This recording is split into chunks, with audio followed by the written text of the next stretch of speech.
I'm Katie LaGrone in Tallahassee, showing you a side of the state capitol the public rarely gets to see through the eyes of average citizens who have turned their fight to change a state law into a years-long battle filled with heartbreak, frustration, and fear.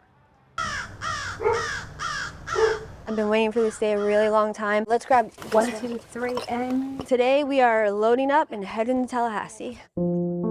My dad was a Navy veteran, died of medical negligence, and he went to a hospital for knee pain. 5 days later, my dad was dead. And I was unable to have access to the civil courts because Florida's Wrongful Death Act, also known as the Free Kill Law. Whoa.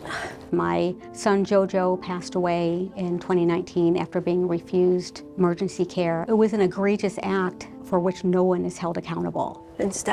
Every single legislator will get a rose. I have a lot of hopes for this session. Here we go. All right. All right, we're doing it. It's just before 9 a.m., one day before the start of Florida's 2024 legislative session. Yep. Yes.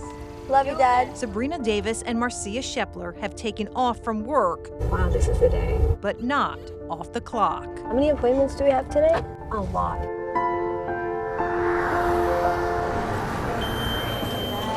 Hi, how are you? Hi, how are you? Thank you for setting this up. This is a glimpse into their years-long hustle to get heard in Tallahassee. I would be honored if you feel compelled to co-sponsor House Bill 129. That's the one for a full repeal. In a city where lobbyists and special interests often call the shots. This is a law that is pretty much in the books because of insurance companies and because of very large special interests. I would love for you to take some information. They're just average citizens. He cares about the people that you have lost. Hoping the power of their stories will be enough to change a state law. It's emotional, it's draining, it's exhausting. In this case, it's Florida's 34-year-old Wrongful Death Act, what critics call Florida's Free Kill Law. It essentially says if a doctor's mistake kills an unmarried adult, families can't sue for pain and suffering. What this doctor took from my son and I was a big part of our life. And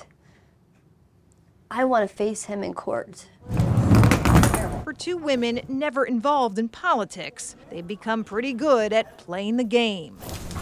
You want to make them remember you. You want to stand out. You want them to hear your voice and not forget you. My focus has always been for the people who never have any chance. We can fix this. But in this rarely seen process of how influence is made, peddled, and used to get things done, our cameras captured just how fragile lawmaker support can be. God bless you. We're going to see if we can't do right by you. Thank you. The same lawmaker pledging his support became agitated when we started asking questions. I think, like you say, there's factions on both sides, right? On the one side, you have the trial attorneys who we certainly don't want this to be a windfall. We certainly don't want there to be a glut of frivolous lawsuits. So I think on the one hand, there's no evidence that this is that. This well, now you're interrupting me. So okay. Do you want to ask me the questions, or would you like me to ask you the questions? I mean, I'm just saying that right, so has sort of already been. Let's cut that. Let's cut that. We're getting that out. No, you're going to let me finish, or we'll throw this out. Start over. I respect that. No. I was making 2 points. Okay. Let me make my points. I understand. Who's the physician here? No, certainly. Sabrina, you like my help? No, certainly, and I'm Tell her to be respectful. Let the Senate be received.